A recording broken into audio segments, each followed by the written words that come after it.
came here for change of color. It was previously a red color car. Now we painted it rubber yellow, which is original OEM color for these cars. As you can see, the finish is so good. We had to dismantle the whole car. After dismantling the car, we had to paint individually all the parts.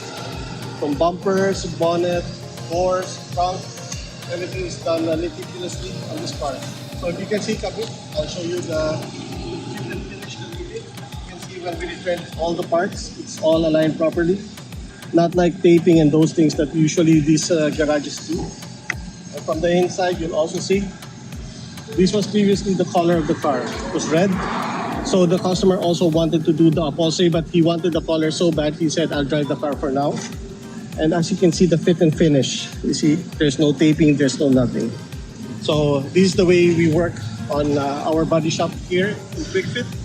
So yeah, hopefully you'll come to us to do the work with us.